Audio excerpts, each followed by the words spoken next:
Bonjour les amis et bienvenue dans une nouvelle vidéo consacrée à l'Olympique lyonnais. Alors comme vous voyez ici, je me trouve sur site à Reims, ville de la cathédrale, ville du Champagne et aussi une équipe de foot. Et justement, nous abordons cette 7e journée de Ligue 1, bon dernier du championnat. On espère voir un match intéressant. On espère que Fabio Grosso va nous trouver des solutions, que ce soit mentales, physiques et tactiques, pour pouvoir faire un match intéressant. Alors là, on est 2 heures avant le match, donc pour le moment, je suis quand même assez flex. Vous voyez, pour le moment, il n'y a pas encore beaucoup de monde aux abords du stade. Près de ce stade, il y a un parc, comme vous pouvez le voir ici, des gamins qui font du skateboard. Pour le moment, c'est très calme, mais évidemment, ça va s'animer. Alors, nous sommes à l'entrée du stade. Comme vous le voyez, pour le moment, il n'y a pas grand monde, mais vous voyez qu'en arrière-plan, nous avons la cathédrale de Reims. Magnifique monument. Bon, je ne vais pas vous faire un cours dessus, puisque je n'y connais pas grand-chose. Donc, dans quelques minutes, nous allons entrer dans le stade, et donc je vous proposerai des images de l'intérieur, des caméras isolées sur nos joueurs, y compris pendant le match. Donc voilà, j'espère qu'on va voir un match sympa et une belle équipe de l'OL. Vous le voyez ici, les cibles sont très grosses. Espérons que nos joueurs arriveront à mettre dans la cible, notamment au milieu, c'est-à-dire dans le but, parce qu'il y a quand même de la place. Voilà, nous sommes en tribune F qui vont bientôt ouvrir. C'est toujours une petite émotion quand on rentre dans un stade. Je ne sais pas ce que vous en pensez, mais il y a toujours une petite adrénaline, je trouve, y compris quand on est spectateur.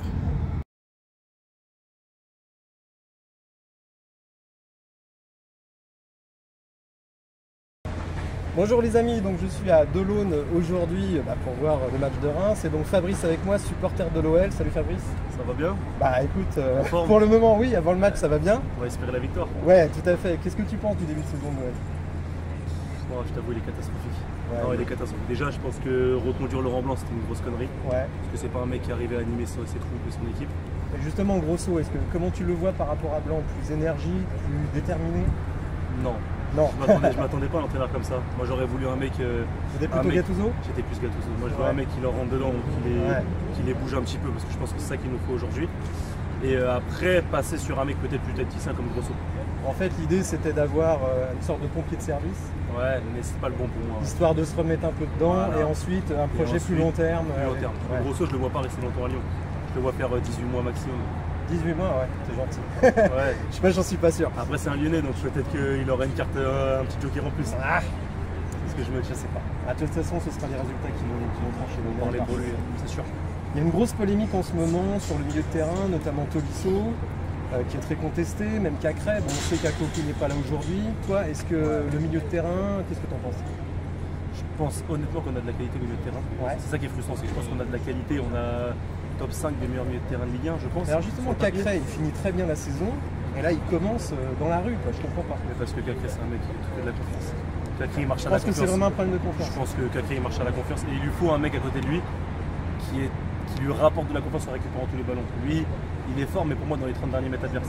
Dans ses récup hautes, dans ses projections. C'est sûr que quand il avait notre ami Guimarães à côté de lui, Paqueta, c'était autre chose. Voilà. Lui, il s'occupait juste de récupérer, il a filé au mec. Parce qu'il est pas mauvais devant, il a des qualités même pour finir. Mais l'année dernière, il termine bien, il met des buts, il fait des passes. Bien. Après, il joue en 10 l'année dernière, à la fin de l'année pour moi. C'était pas son poste. Pour moi, c'est un 8 relayeur. Tu préfères qu'il soit vraiment 8 relayeur? Ouais. Alors aujourd'hui, l'équipe dit on va commencer avec Tolisso, Alvero. T'es comment de voir Alvero?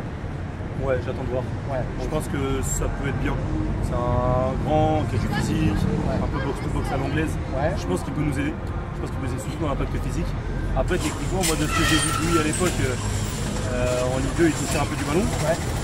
Pour l'instant, je ne l'ai pas encore vu à Lyon. Et pareil, pour moi, tout marche à la confiance. S'il est en confiance, techniquement, il réussira ses passes, il réussira ses Je suis d'accord, tout à fait d'accord avec toi. Je pense que c'est pas un problème technique, c'est un problème de confiance. Pour aucune personne de l'équipe, je pense que c'est un problème technique. Peut-être un peu physique. T'es pas étonné de voir qu'ils sont à la ramasse. Et on joue 30 minutes. C'est faux. Parce que l'année dernière, Blanc il arrive, il dit les mecs sont pas en forme physiquement. Il va rien faire souvent. Ah quand même l'hiver. Ouais. Tu ne trouves pas que sur le début de 2023 on court quand même plutôt pas mal? Je pense qu'on a beaucoup été porté par Barcola. Oui. Qui nous a beaucoup aidé. D'ailleurs, ça donne de la confiance à tout le monde. Non, mais c'est sûr. Mais je pense que niveau intensité, on est beaucoup trop faible. Alors t'attends quoi de ce match? Déjà, j'ai peur. Honnêtement, parce que Reims est très bien en ce moment. C'est-à-dire que là on est quand même dernier.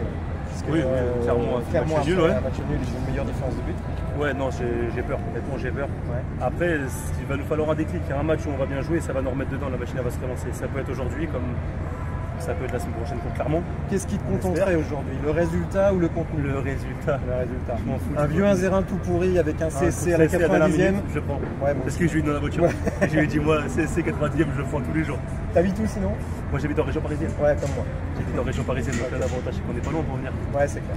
L'année dernière, on les a fait les déplacements à Lyon. Et 5 heures aller, 5 heures retour pour voir une défaite.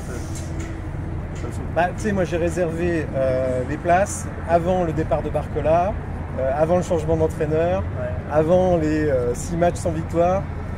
Si je vais être sincère, je suis pas sûr que si je devais les réserver dans les 2 dernières semaines, je l'aurais fait. Mais bon, si, on est là. Si, quand même, parce que ça me fait plaisir de les voir. Oui, moi aussi. Ça me fait plaisir de venir les voir. C'est vrai, quand on est à Paris, on ne les voit pas souvent. C'est un peu loin. Mais non, mais je pense que ça va le faire aujourd'hui, honnêtement. Je sens un gros Cherki, je pense qu'il va être piqué à vif de ne pas avoir joué le dernier match. Et je pense qu'il va bien jouer. Après, le seul souci pour moi, c'est que le faire jouer sur l'aile, c'est nul. Il n'a pas le coffre pour jouer sur l'aile. Prévu en tout cas sur le papier qu'il soit dans l'aile. Après, on sait de toute façon, il revient au milieu. Ouais, mais le problème, c'est que s'il revient au milieu, et que Tagliafico, il ne va pas faire le piston tout le match. C'est pas son rôle, c'est pas Gusto comme à l'époque, il pouvait le faire. Donc, ça va dépendre, la clé c'est lui. Si techniquement il nous sort un but tout seul dans les 10 premières minutes, après ça va relancer l'équipe et ça va donner de la confiance. Ce qu'il y a, c'est quand même là, on jouait Baldé, a priori, on n'a pas encore l'équipe, Baldé et Nuama. Et Alvero, si Ryan il arrive à les lancer, il peut se passer des trucs parce qu'on sait que Reims il joue très haut. Ils vont presser très haut, donc forcément dans le dos ça laisse des opportunités. Après Baldé, le problème c'est que j'ai confiance en lui dans la surface. J'ai pas confiance en lui sur la projection. Porter la balle, etc. Je ne sens pas assez technique pour réussir sa course, réussir à aller au fond et finir devant le gardien, ça semble compliqué. Et sur l'ensemble de la saison, tu vois quoi? Est-ce que tu penses que Grosso va remettre l'équipe dans les rails et qu'on va finir, on va dire, 5-10 ou tu vois mieux ou tu vois pire? Non, 5-10. 5-10 et plus 8-10. Ouais. Faut dire on a pris un retard de fou. Oui, et puis on peut pas accrocher le rang pour moi, parce qu'il y a trop d'équipes qui jouent bien. Tu sais, si le PSG gagne, je crois, la Coupe de France, la 7ème place est qualificative pour la Conférence League. T'imagines où on en est? Ah non, je suis d'accord. On en est à espérer que la 7ème... Après, alors tu sais qu'on a vendu des joueurs, donc on a récupéré du pognon, il y a l'OL Rennes qui va être vendu, on va récupérer 50 patates. Est-ce que tu penses que le club va dépenser de la thune cet hiver? Ouais. Obligé. Pas obligé? Si, je pense obligé. Pardon. Je pense vraiment qu'ils vont recruter, mais après recruter, ouais, mais qui a envie de venir à Lyon aujourd'hui? Petite info, Guido Rodriguez n'a pas prolongé. Guido Rodriguez, il valait quoi, 15 millions là? À mon avis, pour 8-10, tu l'as cet hiver quand même. T'imagines, t'as un numéro 8 comme Guido Rodriguez, ça change un peu la vie quand même. Ouais, mais t'accumules. Moi, c'est pas. Ah oui, non, mais moi, t'accumules au milieu de terrain, on sera vite. Dégager. 8 millions, non, mais il faudra en dégager. Pour moi, le Ponant, déjà, tu le prêtes. Il aurait fallu le faire cet été. Oui, je suis d'accord. À partir du moment où tu prends Alvero, tu prêtes. Cacré, qu'est-ce que t'en fais? Cacré, je vais mettre titulaire, j'aime beaucoup Cacré. Moi Cacré j'aime beaucoup parce que pour moi c'est notre meilleur milieu de terrain aujourd'hui. En plus lui on sent qu'il a le club dans le cœur. Et moi j'aime les Lyonnais. Et je regrette un petit peu qu'on mette sur la touche Larouche. Je pense qu'il peut nous apporter. Alors là il paraît qu'il est blessé au pied. Ouais bien sûr, mais il n'est pas beaucoup rentré. Tu sais, moi je dis toujours, parce que bon, moi je suis Paris, enfin j'habite à Paris, mais je n'ai pas de connexion lyonnaise sauf le fait que j'adore l'Olympique. Et en fait, je me dis, 3 entraîneurs consécutifs qui le voient tous les jours à l'entraînement. Donc nous, évidemment, on a une vision de Larouche, le mec super technique, qui court beaucoup, une sorte de Cacré avec les pieds de Cherki, pour simplifier. C'est ça. Voilà. Et le problème, c'est que c'est 1m66. La Ligue 1, c'est ultra physique quand même. Et je me dis, mais peut-être qu'à l'entraînement, il se fait défoncer, tu vois. C'est pour ça qu'il ne joue pas. Peut-être. Mais effectivement, Si d'autres ne produisent pas, au moins l'essayer. On l'a pas encore vu, j'ai l'impression. Ouais, c'est vrai. Mais et quand on même. donne des chances à des mecs comme Le Penant, qui pour moi ne nous ont pas donné satisfaction. Rappelle-toi quand même, dans les premiers matchs amicaux, Larouche, il est titulaire. Ouais. Il fait pas des super matchs quand même.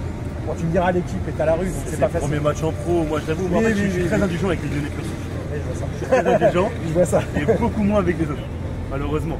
Et quand tu vois Barcola avec le maillot du PSG, qu'est-ce que ça te fait? Moi j'ai envie de vomir, personnellement. Je peux pas le voir. Ah, tu sais qu'il m'a très déçu. Alors moi je lui en veux pas spécialement à lui. J'en veux. Bah oui, non, ça n'arrête pas de responsabilité, mais c'est quand même ceux qui l'ont laissé partir. Il a 3 ans de contrat quand même. Il doit pas partir. Tu refuses le pognon que le PSG sur la table? Ah, tu parles de l'Olympique là? Oui, mais tu peux pas le dépenser. T'attends juin 2024 et là, ok, tu lui dis t'as un bon de sortie. Vu les 3 premiers matchs qu'il fait, il te fait ça à la saison, tu perds la moitié du fric. Oui, mais s'il le fait à Lyon, tu vois, la Casette, il est un peu démoralisé parce qu'il a perdu celui de son pourvoyeur, si tu veux. Ah, celui qui lui donnait que des galettes tous les jours. Carrément. Je crois qu'il fait 9 passes D sur la phase retour, quasiment tout à la galette. Et il met des buts, il presse, il manque vachement quand même. Moi, ce qui m'a déçu surtout de lui, c'est déjà début d'été son choix de changer d'agent. Partir sans Mendes, on savait très bien que c'était pas anodin. Et derrière, il a fait le forcing à l'intérieur pour partir. Mais je pense quand même, je sais pas si tu as vu l'info, que lui, alors bon, lui ou son entourage dit ouais, mais moi j'étais d'accord pour rester, mais il fallait m'augmenter le salaire. Le problème, c'est que comme on n'a pas passé la DNCG, tu ne peux pas augmenter le salaire. Et voilà. Ouais. Donc tu vois, tout ça, tout est lié en fait. La DNCG, c'est le début des emmerdes. Ouais, mais la DNCG, à la cause de Textor. Ah, mais ça, je suis d'accord avec toi. Non, mais bien sûr, bien sûr. Le Keba, on savait qu'il allait le vendre. Ah oui, sur le papier, il avait mis qu'on vendait le Keba, la DNCG, on l'a passé. Mais je suis bien d'accord avec toi. Non, mais c'est malheureux. Et c'est pour ça qu'en fait, j'ai envie de m'appuyer sur les Lyonnais, parce que les Lyonnais Pur Souche, ils n'ont pas des gros salaires. Ils sont en centre de formation, ils ont des salaires de joueurs très moyens. Il a 100 000 balles annuelles. Ouais, donc, c'est ce que je voulais dire. Par contre, ce qui est chiant, c'est qu'il est en contrat jusqu'en 2025. Donc si tu ne le montres pas, parce qu'ils vont partir. Cherki va partir l'année prochaine, c'est sûr. T'es pas sûr? Ah. Ouais, t'es très Lyonnais, même si tu n'es pas de Lyon. Il y a moyen que moi, Cherki, je le vois encore rester encore au moins une saison. Ah oui, mais s'il reste une saison, sauf s'il prolonge. Mais là, s'il reste une saison, il part gratuit, ça te fait pas chier. Non, mais ça va être prolongé. Cherki va être prolongé. Non, je pense. Ça serait con, c'est le seul. De toute façon, aujourd'hui, oui, en plus, c'est notre seule valeur marchande. Ou des Nuama, des mecs comme ça qui viennent d'arriver. Nuama ne nous appartient pas. Ouais, il nous appartient à la fin de l'année. Non, il n'y a pas d'option d'achat. Il n'y a pas d'option d'achat. C'est Molenbeek qui l'a acheté. C'est Molenbeek qui l'a acheté avec 2 fois son budget. Ouais, c'est un montage financier. C'est un montage financier. Bien sûr. T'appelles ça un montage, moi j'emploierais un autre mot. Mais bon. Ok, bah écoute Fabrice, je te remercie beaucoup. Merci à toi. On va espérer une victoire. C'est sûr. Merci à toi. Yes. Alors je te donnerai le nom de la chaîne après. Avec plaisir. Merci à vous et on se retrouve demain pour le débrief. Salut. À bientôt, ciao.